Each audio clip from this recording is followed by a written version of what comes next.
VNC naiyak sa isinumbong kay Kalingap Rab, ano kaya ito mga Kalingap? Yan ay sama-sama nating malalaman mamaya mga Kalingap. Isang mapagpalang araw po sa ating lahat mga Kalingap at sanay hindi nyo po makalimutan na mag-like sa video na ito. At paunawa tapusin muna ang kabuuhan ng video na ito mga Kalingap at para malaman ang nilalaman nito.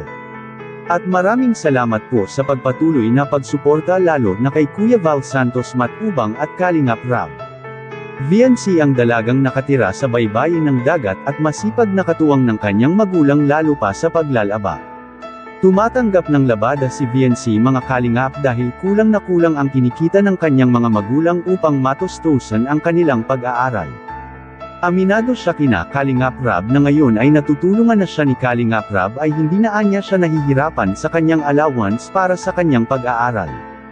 Ito sana ang tularan ng mga kabataan ngayon mga Kalingap na magsisikap sana sila kung may gumagastos sa kanila para makapag-aral dahil si VNC nga ay nagsisikap kahit hirap na hirap sila sa kanilang buhay. Kaya hindi niya sinasayang bawat pagkakataon kung ano ang meron siya ngayon dahil minsan lang dumating sa ating buhay na may mga taong nagmamalasakit sa atin.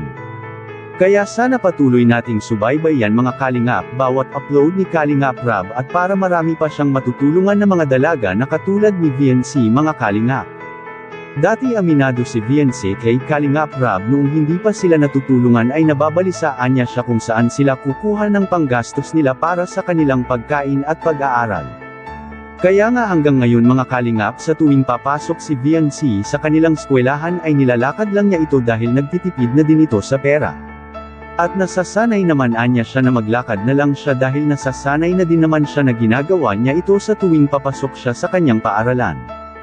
Kaya ang hiling ng karamihan na sana si VNC ay may tagahatid sundo sa kanya bago pa anya mahuli ang lahat. Dahil sa panahon ngayon ay marami ng mga masasamang tao na umaaligid. At pagbabalakan ka ng masama, lalo pa at si VNC ngayon mga Kalingap ay nakikilala na at sikat na ito. Kaya maari talagang may makapagplano sa kanya ng masama. May punto din naman ang mga suggestion ng karamihan mga Kalingap.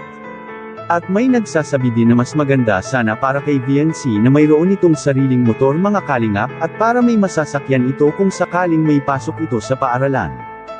Mas makakabuti din sana kay VNC mga Kalingap kung may sariling motor ito at para hindi na siya maglalakad. At bahay nila VNC mga Kalingap ay delikado talaga para sa kanilang seguridad dahil sa kanilang mga pinto na madali lang itong dukutan sa labas at maaring mabuksan kaagad ito. Ito din ang malaking ikinabahala ni Kalingap Edo dahil minsan si VNC lang ang nagsosolo sa kanilang bahay, kung sakaling may magtangkang pumasok naman dito ay tiyak na mahuhuli kaagad ito mga Kalingap dahil sa marami naman sila ni VNC na mga kapitbahay.